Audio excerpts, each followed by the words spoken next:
Assalamualaikum warahmatullahi wabarakatuh. Perkenalkan, nama saya Muhammad Andri Ranakmala, NIM 0418103818. Di sini saya akan mempresentasikan tentang ketidakseimbangan neraca proses pembayaran internasional, sebab-sebab suatu negara dapat mengalami ketidakseimbangan. Sebelum memasuki pokok materi, saya akan menjelaskan pengertian neraca pembayaran internasional. Neraca pembayaran internasional atau balance of payment adalah suatu catatan sistematis tentang seluruh transaksi ekonomi antara penduduk suatu negara dengan negara lainnya pada periode waktu tertentu, biasanya 1 tahun. Pengertian penduduk di dalam suatu neraca pembayaran internasional meliputi perorangan, badan hukum, dan pemerintah. Selanjutnya, sebab-sebab suatu negara mengalami ketidakseimbangan. Neraca pembayaran internasional pada suatu negara bisa dikatakan tidak seimbang apabila cadangan devisa tidak sama dengan nol. Neraca pembayaran mengalami surplus dan defisit. Transaksi kredit otonom tidak sama dengan debit otonom. Macam-macam ketidakseimbangan neraca pembayaran. 1. Disequilibrium seasonal atau musiman. Ketidakseimbangan ini berlangsung singkat dan mudah diatasi dan biasanya terjadi pada periode waktu tertentu. Yang kedua, disequilibrium cyclical atau siklus. Ketidakseimbangan yang terjadi karena adanya gelombang konjungtur dalam perekonomian. Yang ketiga, disequilibrium struktural. Ketidakseimbangan yang terjadi karena perubahan-perubahan demand dan supply dalam perdagangan dan keuangan internasional. Yang keempat, disequilibrium spekulasi. Ketidakseimbangan yang terjadi karena adanya aliran modal yang terjadi karena unsur-unsur spekulasi. Selanjutnya, cara untuk mengatasi ketidakseimbangan neraca pembayaran internasional. Untuk mengatasi ketidakseimbangan ini, beberapa cara dapat dilakukan oleh suatu negara. Antara lain, 1. Membiarkan tingkat kurs naik menjadi OR1 kurs yang berubah. Yang kedua, memberikan posisi penyeimbangan berjalan secara otomatis melalui perubahan harga dan pendapatan kurs tetap atau standar emas. Yang ketiga, pemerintah dapat menambah penawaran devisa di pasar dengan menggunakan cadangan yang dimiliki. Yang keempat, kebijaksanaan deflasi untuk menunjukkan ongkos produksi dan harga serta mengurangi permintaan total dan pendapatan guna menekan impor. Yang kelima, melakukan pengawasan devisa. Demikian presentasi dari saya, kurang lebihnya mohon maaf.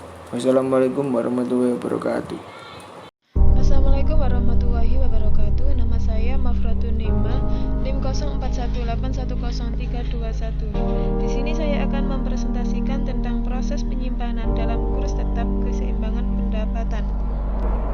Yang pertama yaitu definisi kurs. Kurs atau nilai tukar merupakan sebuah kunci bagi suatu negara untuk bertransaksi dengan dunia luar. Sistem pembayaran yang dilakukan baik di dalam negeri maupun luar negeri, mau tidak mau harus berkait dengan nilai tukar atau kurs. Selanjutnya kita akan membahas tentang definisi kurs tetap. Kurs tetap merupakan sistem nilai tukar di mana memegang otoritas moneter tertinggi suatu negara, yaitu Central Bank. Penetapan nilai tukar dalam negeri terhadap negara lain yang ditetapkan pada tingkat tertentu tanpa melihat aktivitas penawaran dan permintaan di pasar uang. Keunggulan dari kurs tetap yang pertama yaitu kegiatan spekulasi mata uang sangat sempit. Yang kedua yaitu intervensi aktif pemerintah dalam mengatur nilai tukar sehingga tetap stabil. Yang ketiga yaitu pemerintah memegang peranan penuh dalam kontrol devisa. Yang keempat, kepastian nilai tukar ke depan. Sedangkan kelemahan dari kurs tetap yang pertama yaitu cadangan devisa harus besar agar tetap dapat selalu intervensi untuk menyerap kelebihan dan kekurangan di pasar. Yang kedua, kurang fleksibel terhadap perubahan global. Yang terakhir yaitu penetapan kurs yang terlalu rendah atau terlalu tinggi akan mempengaruhi pasar ekspor impor negara bersangkutan. Apabila terjadi fluktuasi besar hingga melenceng dari harga ekonomi dan dapat mengganggu perekonomian negara, maka pihak pemerintah melakukan.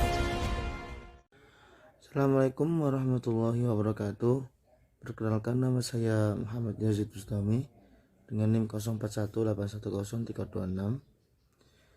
Di sini saya akan mempresentasikan tentang peran perdagangan internasional dalam ekonomi Indonesia. Yang pertama adalah perdagangan atau pertukaran, arti khusus dalam ilmu ekonomi, di mana didefinisikan perdagangan sebagai proses tukar-menukar berdasarkan kehendak dari masing-masing pihak. Perdagangan atau pertukaran terjadi karena salah satu atau kedua belah pihak melihat adanya keuntungan yang dapat diperoleh dari pertukaran tersebut, sehingga dari pengertian perdagangan di atas, maka dapat dikatakan bahwa perdagangan internasional adalah perdagangan yang dilakukan oleh penduduk negara dengan penduduk negara yang lain di atas suatu kesepakatan bersama. Penduduk tersebut dapat berupa individu dengan pemerintah suatu negara atau pemerintah suatu negara dengan pemerintah negara lain. Pelaksanaan perdagangan internasional rumit dan kompleks dibandingkan dengan perdagangan dalam negeri. Ini beberapa faktor yang menyebabkan kerumitan tersebut. 1. Pembeli dan penjual terpisah oleh batas-batas kenegaraan. 2. Barang harus dikirim dan diangkut dari suatu negara ke negara lainnya melalui bermacam-macam seperti pabean yang bersumber dari laporan yang dikeluarkan oleh masing-masing pemerintah. 3. Antara satu negara dengan negara yang lain terdapat perbedaan dalam bahasa, mata uang, taksiran dan timbangan, hukum dalam perdagangan dan sebagainya. 2. Peran internasional dalam perekonomian Indonesia. Hubungan perdagangan yang dibina antara satu negara dengan negara lainnya akan menimbulkan manfaat ekonomi maupun non-ekonomis yang dapat bertambah positif maupun negatif bagi suatu negara. 1. Pengaruh ekonomis. Pengaruh perdagangan internasional pada kegiatan-kegiatan ekonomi meliputi kegiatan konsumsi dan produksi. Sebuah kegiatan konsumsi akibat ekonomis perdagangan internasional pada kegiatan konsumsi, antara lain semakin banyak jumlah serta pilihan barang-barang yang dapat dikonsumsi.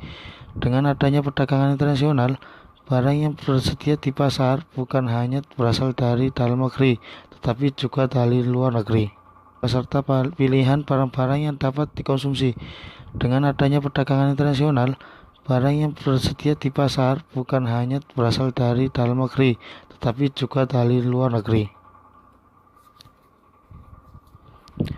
2. Pengaruh non-ekonomis. Pengaruh non-ekonomis perdagangan internasional meliputi aspek budaya, aspek pendidikan, aspek politik, dan aspek militer. Sebuah perdagangan internasional dapat membuka hubungan budaya antar negara yang melakukan perdagangan, misalnya dengan mengadakan pertukaran seni budaya antar negara. Terdapat manfaat dari perdagangan internasional dalam perekonomian Indonesia, yakni 1. Memperoleh barang yang tidak dapat diproduksi oleh negara itu sendiri. 2. Memperoleh keuntungan dari spesialisasi. 3. Memperluas pasar dan menambah keuntungan. 4. Alih teknologi dan modern. 5. Peningkatan cadangan devisa asing (devisa negara). Dampak positif perdagangan internasional bagi perekonomian Indonesia. 1. Terpenuhnya kebutuhan atas barang dan jasa. 2. Peningkatan usaha produktivitas. 3. Devisa negara meningkat. 4. Terbukanya lapangan kerja. 5. Terciptanya persahabatan dan kerjasama antar negara di berbagai. 6. Terdorongnya kegiatan ekonomis dalam negeri. Dampak negatif perdagangan internasional bagi perekonomian Indonesia. Dampak negatif perdagangan internasional bagi perekonomian Indonesia. 1. Mematikan usaha-usaha kecil. 2. Terjadinya perubahan pola dan kebiasaan konsumsi yang tidak sesuai dengan tahap perkembangan ekonomi akibat dibukanya hubungan dengan luar negeri. Misalnya masyarakat cenderung meniru gaya dan kebiasaan hidup serta konsumsi masyarakat negara-negara maju. Nomor 3, ada kecenderungan bagi masyarakat untuk melakukan tindakan konsumsi secara berlebihan. Hal ini mengakibatkan sumber ekonomi yang tersedia untuk investasi menjadi rendah, menghasilkan pertumbuhan ekonomi juga rendah. 4. Mundurnya industri dan produksi dalam negeri. Kalau masyarakat lebih menyukai produk-produk luar negeri. 5. Munculnya pemilik kepada negara-negara maju sebagai faktor-faktor produksi. Hasil negara-negara maju dapat menetapkan kebijakan ekonomi yang merugikan negara sebelum maju. Assalamualaikum warahmatullahi wabarakatuh. Perkenalkan, nama saya Nadia Marantika Puspaningati dengan NIM 0418103227 dari kelas manajemen 6H. Di sini saya akan menjelaskan sedikit mengenai efek pertumbuhan faktor produksi di mata kuliah Ekonomi Bisnis Internasional. Selanjutnya, asumsi dari materi efek pertumbuhan faktor produksi yaitu yang pertama, negara yang mengalami pertumbuhan senantiasa menghasilkan dua komoditi saja, yaitu X dan Y. Yang kedua, semua unit tenaga kerja dan modal bersifat identik. Next, ada dua jenis pergeseran kurva batas kemungkinan produksi atas perubahan faktor produksi tenaga kerja dan modal. Mungkin yang pertama itu ada pertumbuhan yang seimbang, yang kedua ada pertumbuhan tidak seimbang.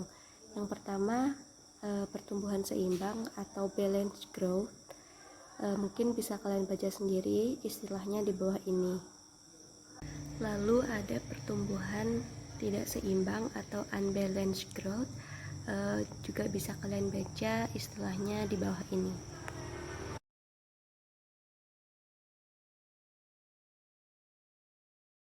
Assalamualaikum warahmatullahi wabarakatuh. Perkenalkan, nama saya Nurul Masita Zulana Fitria, NIM 0418103331 dari manajemen 6H. Di sini saya akan melanjutkan presentasi dari rekan sebelumnya.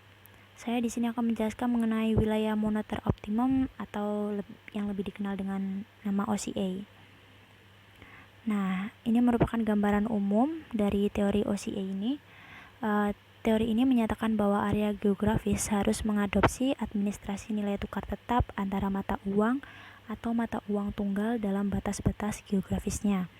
Teori area mata uang ini dapat bermanfaat bagi suatu wilayah yang meningkatkan perdagangan secara signifikan. Namun, hasil dari perdagangan ini harus lebih besar daripada biaya pertukaran mata uang nasional sebagai instrumen untuk menyesuaikan kebijakan moneter. Wilayah yang menggunakan teori OCA akan tetap mempertahankan sistem nilai tukar yang fleksibel terhadap bagian dunia lainnya. Ini merupakan optimum currency area atau OCA tadi, yang pada tahun 1961 oleh ekonom Kanada Robert Mundell. Teori ini berspekulasi bahwa ada area geopolitik optimum yang harus berbagi mata uang.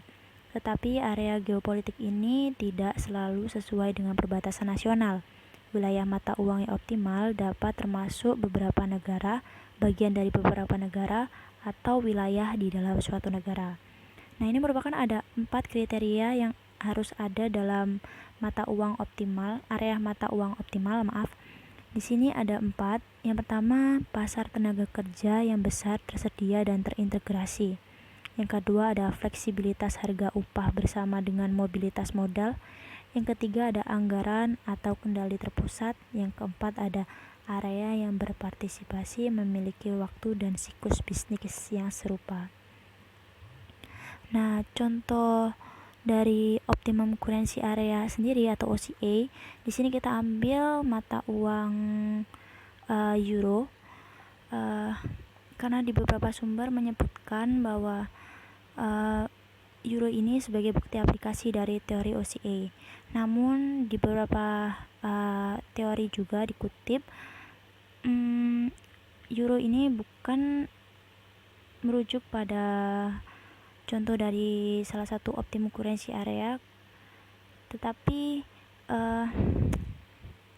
karena banyaknya beberapa berpendapat bahwa area tersebut tidak memenuhi 4 kriteria sebagaimana yang telah ditetapkan oleh teori Mundell yang 4 teori Mundell yang sebelumnya udah dijelaskan. Karena kurangnya memenuhi berbagai persyaratan ini, menurut para ekonom adalah alasan mengapa zona euro tetap berjuang sejak awal. Sudah sekian, itu saja yang bisa saya sampaikan. Pemaparan singkat dari saya. Apabila ada kesalahan mohon dimaafkan. Wassalamualaikum warahmatullahi wabarakatuh. Assalamualaikum warahmatullahi wabarakatuh. Perkenalkan, nama saya Riri Suktavia Anatu Soliha, NIM 0418103336, akan mempresentasikan tentang perpindahan modal antar dua negara. Perdagangan luar negeri timbul karena pada hakikatnya tidak ada suatu negara di dunia ini yang bisa dapat menghasilkan semua barang dan jasa itu secara sendiri. Jadi perdagangan antar negara ini mengakibatkan terjadinya perpindahan modal antar negara. Perpindahan modal khususnya untuk investasi langsung diawali dengan adanya perdagangan internasional. Ketika terjadi perdagangan antar negara yang berupa ekspor dan impor, maka di situ akan memunculkan kemungkinan untuk memindahkan tempat produksi.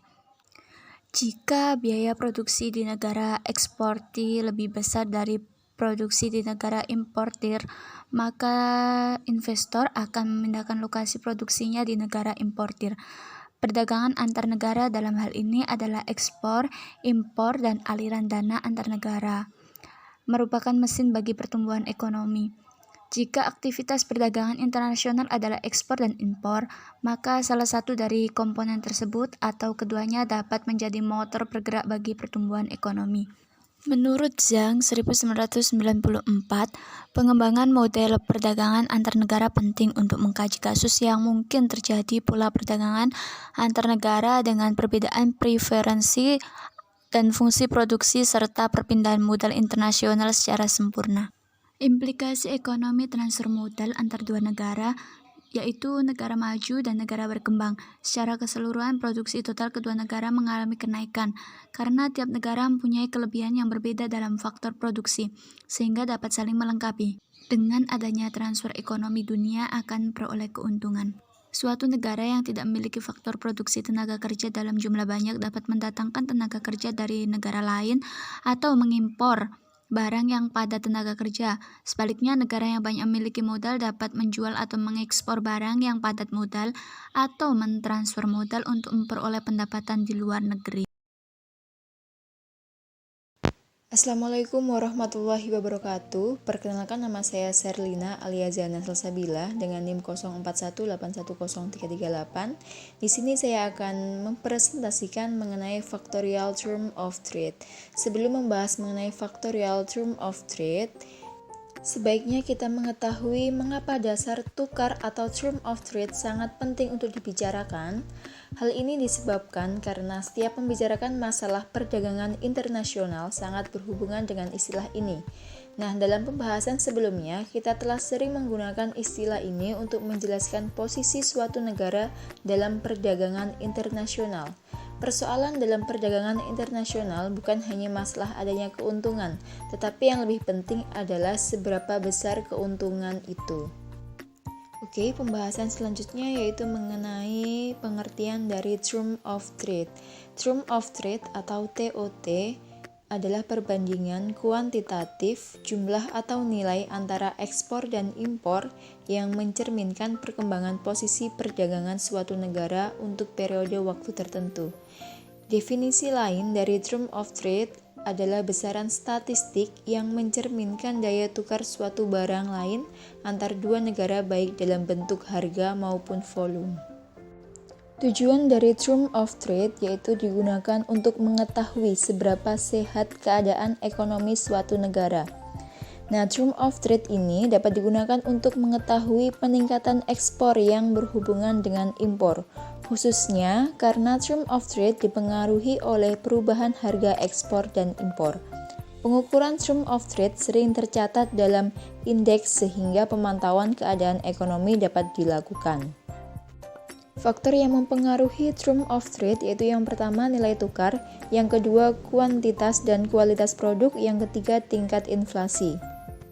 Di dalam penjelasan nilai tukar, depresiasi membuat harga barang domestik menjadi lebih murah bagi pembeli di luar negeri. Daya beli mata uang mereka terhadap mata uang domestik lebih kuat. Di sisi lain, depresiasi menunjukkan daya beli mata uang domestik yang lebih lemah, membuat harga barang impor menjadi lebih mahal. Oleh karena itu, depresiasi mengarah pada penurunan term of trade.